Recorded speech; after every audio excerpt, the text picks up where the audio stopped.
Hello friends, good morning. Welcome back to my another video. দেখো, সকালবেলা চা নিয়ে বসে পড়েছি অল্প চাটা খাওয়ার জন্য। তো সকালে উঠেছি অনেকক্ষণ হলো, বাসি কাজ মোটামুটি কমপ্লিট হয়নি সব, বাট চাটা খেয়ে নিচ্ছি কারণ শরীরটা অল্প কেমন লাগছে, তো ভাবলাম আগে চাটা খেয়ে নিই। তো এই দেখো রুমের অবস্থা কতটা আগোছালা হয়ে আছে, চারিদিক নোংরা হয়ে আছে। তো এগুলোকে পরে পরিষ্কার করব, আগে বাকি রান্নাঘরের কাজটা করে নিই কারণ এগুলো করতে গেলে অনেকটাই দেরি হয়ে যাবে। তো কিছুটা কাজ সামনে এসে দেখো ব্রেড নিয়ে চলে এসেছি, মেয়েকে অল্প ব্রেডটা খাইয়ে দিচ্ছি। তো ওকে তো খাওয়াতে আমার ভীষণ কষ্ট হয়, তোমরা জানোই, মানে কারো হাতে তো খাবেও না, তো আমাকে ওকে বসিয়ে খাওয়াতে হয়। তো ওকে বসিয়ে খাওয়াতে আসলে এদিকে আমার ওদিকে রান্নাঘরের কাজ দেরি হয়ে যায়। তো ওভাবেই ওদিকে আধা কাজ করে এসে আবার ওকে খাওয়াই, তারপরে আবার কাজ করি। তো এভাবেই আমার সকালটা চলে যায়। আর এই সকালটা না আমার খুব একটা হুলস্থুলের মধ্যে দিয়ে যায়। তো মেয়েকে খাওয়ানোর পর আবার চলে এলাম রান্নাঘরে। তো হাজব্যান্ড নিয়ে এসেছিলো কতগুলো পাবদা মাছ। তো আজকে মেয়েকে অল্প হালকা ঝোল বানিয়ে খাওয়াবো। ভাজা মাছ তো সবসময় খায়, কিন্তু না ওই সবসময় খেতে খেতে একই জিনিস, মুখে রুচিটা চলে যায়। তো ভাবলাম আজকে অল্প আলু বেগুন দিয়ে হালকা করে পাবদা মাছের ঝোল বানিয়ে নিই। তো অল্প পেঁয়াজ কুচি করে কেটে নিয়েছি, আর বেগুনগুলো প্রথমে অল্প হালকা ভেজে নিয়েছি। তারপরে হালকা করে দুটা জাস্ট লঙ্কা ফেলে অল্প একটা টমেটো দিয়ে জাস্ট হালকা করে ঝোলটা বানিয়ে দিব। আর ঝালও অত দিই না কারণ ও অত ঝালটা খেতে পায় না। আর এভাবে হালকা করে বানালে সবাই খেতে পারি, অল্প মেয়েরও খাওয়া হয়ে যায়, আমাদেরও খাওয়া হয়ে যায়। তবে পাবদা মাছটা কিন্তু সর্ষে বাটা দিয়ে বেশ ভালোই লাগে। নর্মালি আমরা পাবদা মাছটা হলে কোনো ওকেশনে কিন্তু সর্ষে বাটা দিয়েই বানাই, কিন্তু সর্ষে বাটা দিয়ে তো আর সবসময় খাওয়া যায় না, তার জন্যই হালকা করে বানাচ্ছি আজকে। তো দেখো মোটামুটি আমার ঝোলটা রেডি হয়ে গেছে। তো ভেজে রাখা বেগুন আর ভাজা মাছগুলো দিয়ে দিচ্ছি, দিয়ে ঝোলটা নামিয়ে দিব এখন। তো দেখো আমার পাবদা মাছটা প্রায় রেডি হয়ে গেছে।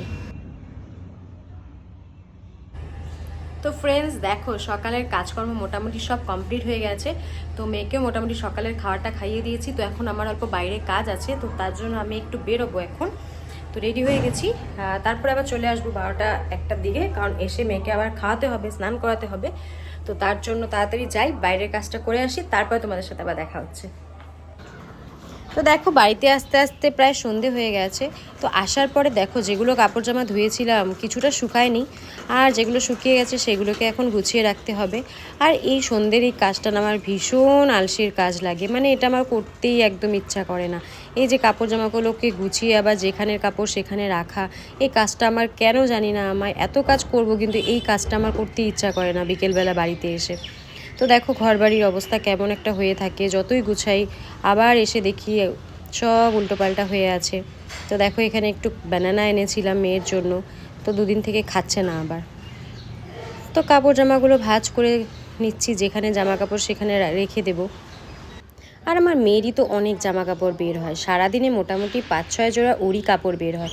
বাকি আমার আর হাজব্যান্ডের তো আছেই, তো এগুলো নিয়ে না অনেক কাপড় জামা হয়ে যায় আমার গোছাতে গোছাতে। আর হাজব্যান্ড যদি কখনো বাইরে যায়, গুয়াহাটি যায় কাজের জন্য, তো এসে তো 2-3 বালতি কাপড়ও বের করেই দেয়, মানে এত কাপড় নোংরা করে।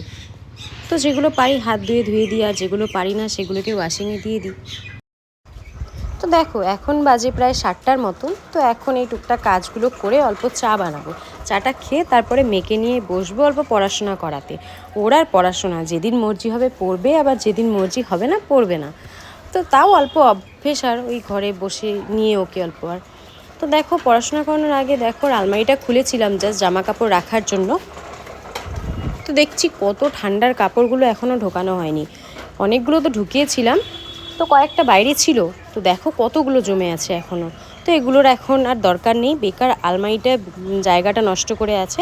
তো ভাবছি এগুলোকে অল্প সাইড করে রাখি। তো এখন আপাতত এই ব্যাগটার মধ্যে তুলে রাখছি, পরে যখন গডরেজটা খুলবো বা বক্স খাটটা খুলবো না তখন সেখানে ঢুকিয়ে রাখবো। এখন আর এই রাত্রেবেলা ঢোকাবো না, এখনই আপাতত এটার মধ্যে রেখে অল্প আলমারিটাতেও জায়গা খালি হলো। তো এই ব্যাগটার মধ্যে দেখো সমস্তটা ঢুকিয়ে অল্প সাইডে রেখে দিচ্ছি। পরে যখন হাজব্যান্ড ধরতে পারবে অল্প বক্স খাটটা তখন খুলে ভেতরে ঢুকিয়ে রাখবো। তো এখন আপাতত এখানেই থাক। তো দেখো এখানে হাজব্যান্ডের ব্যাগ রেডি করে দিয়েছে, ও যাচ্ছে কালকে গুয়াহাটি কাজের জন্য। তো এখানে দেখো সমস্ত কাজ সেরে মশারিটাও টানিয়ে দিয়েছি, মেয়েকে নিয়ে ঘুমিয়ে পড়বো, ওকে ঘুম পাড়াবো। আর আজকে তো দুপুরবেলা অনেক বেশি ঘুমিয়েছে, তার জন্য দেখো এখন ঘুমাতেই চাচ্ছে না, ওকে টানাটানি করছে আর ও দেখো দৌড়াদৌড়ি করছে, মানে ঘুমাবে না এখন। তো এই করছে আর সারা রাত। তো চলো আজকের মতন ভিডিওটাকে এখানেই শেষ করছি। দেখা হচ্ছে নেক্সট ভিডিওতে। Bye bye and thank you for watching.